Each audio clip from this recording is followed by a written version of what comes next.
There are some songs that are just so special because you remember them from the time you were very young. This is one such song. I remember my mother singing it to me when I was very little, and I have lost count of the times we have sung it together. I'm not sure why she sang it to me when I was young, because I'm sure I didn't understand all the words, the depth of meaning, but I'm glad she did, because it's a song that has remained one of my favorites. But again, what was the background to this song? It was Christmas Eve, 1866, and a beautiful baby was born in the small town of Vineland, New Jersey. Her proud parents, Eldon and Jane Johnson, were just overjoyed with this bundle of joy. Annie Johnson was a beautiful baby, but the joy was not to last. When Annie was only 3 years old, her mother died, giving birth to her younger sister.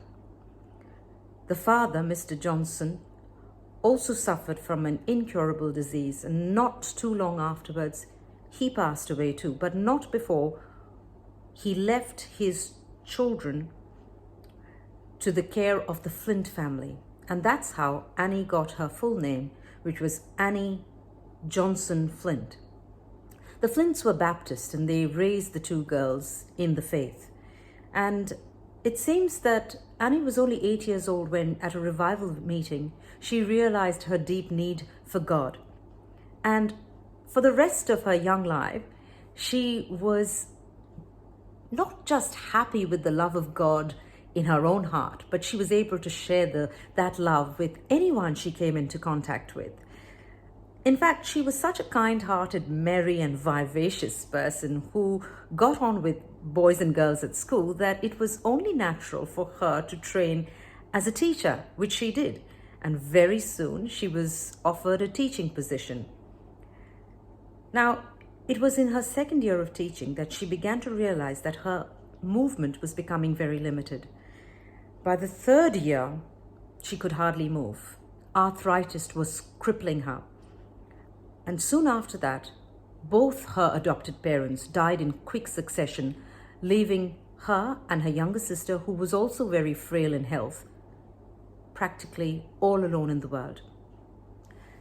Annie spent the rest of her life in Clifford Springs Sanitarium, but even then, though her body was failing her, she would take a pen and write poetry. Can you imagine trying to write with gnarled fingers?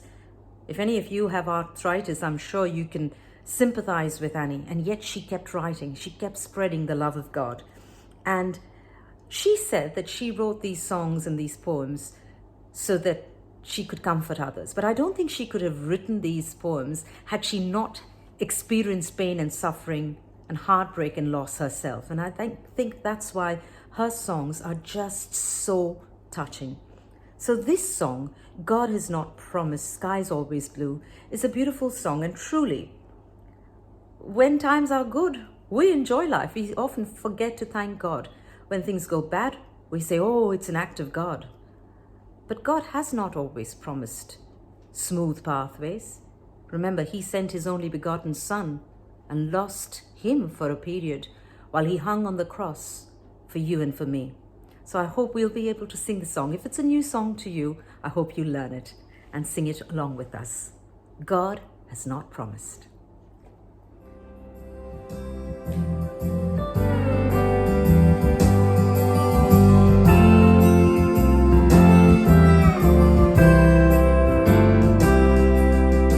God has not promised skies always blue. Flowers strewn pathway, all our lives through. God has not promised sun without rain, joy without sorrow, peace without pain. But God has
Rest for the labor, light for the way,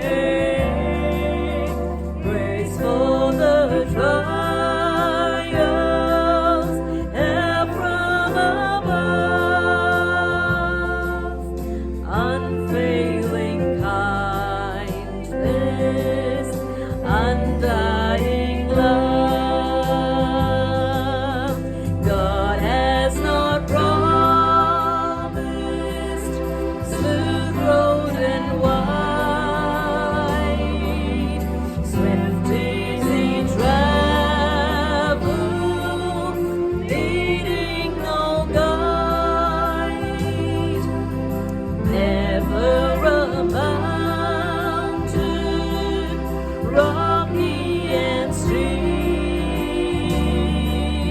never a river turbid and deep, but God had promised strength for the day, rest for the labor, light for the way, grace for the trial, help from above, unfailing kindness, undying love.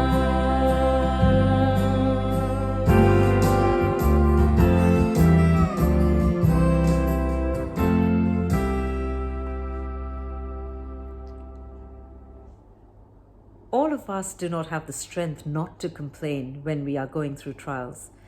But may we always remember that no matter what our life's path may be and life's journey, that God is walking beside us every step of the way, and we can take courage knowing that we are not alone. God bless and take care.